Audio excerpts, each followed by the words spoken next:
Hey guys, Brian here from Vintage Classic Specialist. Happy Wednesday to everyone. It is time for another episode of Day in the Life of Vintage Classic Specialist.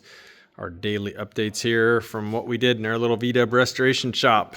So again, as usual, I'll mention briefly what we did and then I'll go into some detail. So Rafa worked a little bit on this one, the Love Bug here at 74 Love Bug in Ravanna Green. I did a couple things on the Turquoise 62. Santiago continued working on the upholstery on this guy, this Savanna Beige 67. And the 68 Ghia is getting some more love and getting like that close to paint. So why don't I go ahead and start? I feel like I always start with this car, but what the heck. So Rafa just worked on this one for a little while this morning. Then I'll talk about what he did the rest of the day. So he installed the throttle cable, and apparently I don't remember which one of us removed the throttle cable, but I think I know that what somebody did when we removed it was we snipped the end off. So there's the end that goes into that basically attaches to the carburetor. And so I think I'm sure somebody snipped that off and then pulled the cable, back through the front of the car, through where the pedal cluster goes over there. And they come out pretty easily that way. However, when Rafa went to feed in the new throttle cable, it would not go. And so what happens on these cars sometimes is that I'm not even sure how this happens, but like dirt and crud and stuff just accumulates inside of the throttle cable tube, which again runs from near the pedal cluster all the way through the tunnel and then, exits out there by the front of the transmission. And sometimes those just get full of dirt and gunk. And again, I don't even know how. And it doesn't happen on all cars, but on some of them, yeah. So Rafa had to spend quite a bit of time trying to clean that out. And so usually what you end up doing is taking a cable of some sort, maybe a thicker cable like a clutch cable or something, and feeding it through the tube to clean it out. And sometimes you would take a cable, like I mentioned, maybe a clutch cable or some other cable, and attach it to a drill, kind of like a roto-rooter, essentially, and like roto-root out the metal tube. So anyway, one of those things where you think, okay, I'm going to put in the throttle cable. That'll take about all of, a minute or two. And there you are, 20, 30 minutes later, maybe more, still trying to clear it out and get that damn cable in there. But that's hashtag restoration life for you guys. Sometimes it's the seemingly easy things that end up being among the hardest or biggest pain in the ass or most annoying. Anyway, he got it in. So there you go. One more box checked off here on the very long to-do list of putting a car together.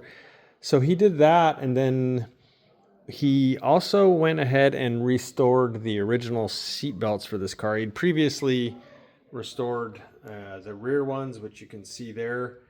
He took and cleaned and again restored the front seat belts, and I don't know where they are, or I promise you I would show them to you, but you will see them at a later date apparently.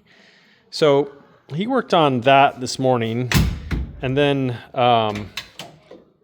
most of the rest of the day he spent working with Rene, and I'll show you guys this maybe in a day or two.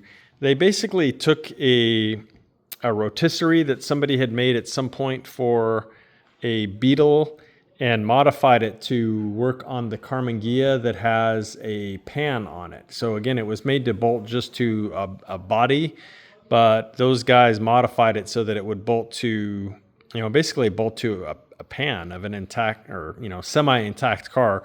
So picking up the ends of the frame horns in back and then the pan head in front. So lots of, cutting and welding and fabricating and stuff like that. But the 68 Ghia now is on a rotisserie, and so it's sitting a bit higher than this, actually a decent amount higher than that, and it can be rotated and stuff like that. So it's going to help a lot with the paint job as far as being able to, really get in all the nooks and crannies. On that car, we are going to actually go ahead and spray up underneath the fender wells. On a lot of cars, we just undercoat those, but on that one, the fender well is actually cleaned up without too much trouble, so we're going to go ahead and paint them on that one. But anyway, having the car up in the air and on a rotisserie will definitely help with that. So again, I'll show you guys that here in the next day or so. In fact, maybe I'll do a project update on the 68 Karmann Ghia before it actually gets paint, so you guys can see everything how it is before it actually gets color squirted on it. So that was Mr. Rafa's day. So the red Beetle, the red 69, super cool car, super cool owner. It just left like half an hour ago. So that car pretty much finished it up yesterday. Took it for some good test drives this morning, straightened out his steering wheel, gave his new brakes a good test and stuff like that. And we were kind of texting back and forth, and I mentioned that I hadn't put on his front sway bar. I was kind of assuming that he wouldn't necessarily want it on there or didn't care, and also kind of assuming that it wouldn't fit because his new beam is inch, maybe a little bit more than an inch narrower than the beam that was on there. And so I was kind of assuming the sway bar wouldn't fit. He really wanted it on there, which is fine. So I did go ahead and put it on there. Kind of a pain. I was able to adjust the position of the bushings on it enough and kind of shove it back a little further than it was sort of meant to go, but still have it clear everything. So I did get it on there. So that's good. So spent, I don't know, probably a couple hours at least putting that thing on. They're kind of a pain in the ass. You have to kind of wrestle them into place, but it's on. And so that was kind of the last thing. And then he did come and get his car just a little while ago. So I sent him in a text a long list of things that I feel the car really needs. One of which is the missing lug nuts on it. I reminded him of that. And then his turn signals don't work. There's no horn on the car. Some other little things like that. So yeah, he's got kind of a laundry list of things that he can either have us do at a later date or, try and do himself. But anyway, he seemed very happy with his car, and the brakes are, of course, awesome now, and before they were sketchy at best. So yeah, another happy customer here leaving Vintage Classic Specialist with their toy to go out into the world with it and have fun. So I worked on that and then turned my attention to this beauty. And if you saw the thumbnail, you know that this car now has super solid shifting.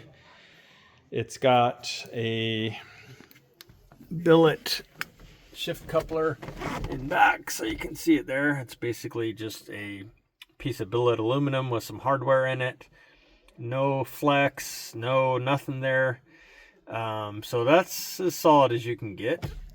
And then on this end up here, about right there under the floor, is a Delrin shift rod bushing, and I actually bought a few extras so I can show you guys what that looks like if anyone is not familiar with those.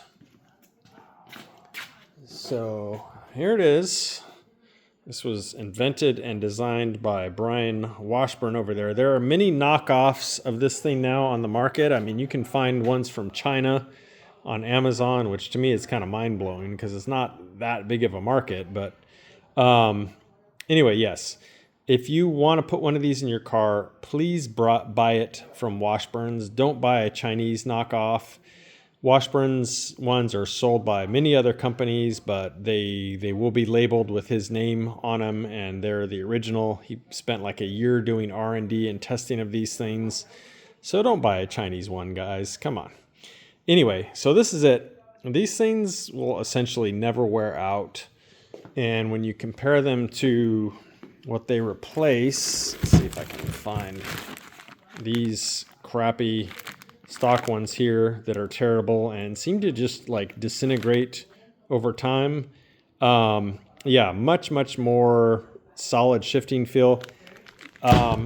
They are, obviously you have to grease the steering, or excuse me, the shift rod.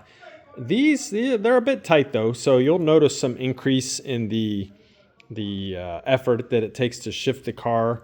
I'm guessing that they'll probably, I haven't had one on a personal car long enough to know whether they'll like become a little bit more free over time. I would think they would kind of sort of wear in a little bit with time, but still, maintain that precision. But nonetheless, these things work awesome and are fairly easy to install. So anyway, this car now has Delrin bushing up front and billet coupler in back. So the shifting is about as precise as it's going to get on a VW. So did that. Now, as you may have noticed, I went ahead and put his front bumper back on. Now that the shift rod itself was back inserted through there, bumper can go back on. So that's on. Lights are wired up. And I turned my attention to the back of this puppy. So I went ahead and pulled both of his carburetors and cleaned them out. They did have like not even a teaspoon of gas in the float bowls. In other words, the gas had almost completely evaporated out of them.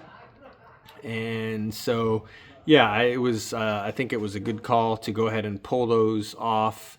So pulled them off, disassembled them, took out the jets and so on, and then cleaned them very thoroughly with carburetor cleaner, and then reassembled them with new gaskets and so on. So yeah, I will probably be firing this thing up tomorrow. He did have us also drain his gas, which again was like 8 or 9 months old. So drained the gas. I need to go pick up some fresh gas for it tomorrow, and then probably go ahead and start it up, synchronize the carburetors left to right, adjust/synchronize the linkage, and then I'll check his ignition timing. I checked the points today. The points were pretty much spot on, about 16 thousandths. So double check the timing, even though it shouldn't change, but it's always good to check. And then, yeah, that should be it. I think he mentioned something about checking the plugs. I may pull a plug and check it, but the plugs don't usually wear out on these. They'll, essentially last for, 20, 30, 40, 50,000 miles pretty easily. But yeah, I'll go ahead and check the plugs, make sure everything looks fine. And that would be probably about it for the tune-up on here. Which is probably about the last major thing to do on here. So probably get his car back to him most likely next week. May wrap it up this week, but I'm thinking probably more like next week on it. So as far as Santiago, our upholstery guy, he finished the headliner today. And this guy's headliners are pure works of art. Look at that. So, yeah, headliner is done. And then he started making the carpet kit. So you can see installed in the back there. And started installing the sides. This car is going to have rubber floor mats which cover the tunnel and the front and back floors, so the carpet sort of ends right there on the sides. So he also needs to make the front pieces up there. So yeah, the carpet on this car should be done tomorrow. German square weave carpet. Stuff is not cheap. I think it's around $100 a yard, but it looks amazing. The quality of this stuff is just unbelievable. So expensive, but you get what you pay for. And so yeah, he will be finishing up the carpet tomorrow, and then the next thing I will do to this car is go ahead and rebuild the doors as far as the scrapers and all the seals and stuff. They're very crusty, as you can see, definitely need to be replaced. And the owner mentioned that when she washed the car, it got very wet inside or something. So anyway, yeah, for sure, these will be rebuilt. And I think I need to figure out what's going on with her windshield wiper system, which isn't working. So some troubleshooting there, and might have been another couple things on it, but the doors, the scrapers, the headliner, and the carpet were kind of the main things on this one. So anyway, guys, that's it for today. I will really try and do another update on the crusty Carmen here before it gets painted. So look for that here in the coming days. And in the meantime, that is it for today, everyone. So thank you very much for watching, and we will see you again soon. Bye.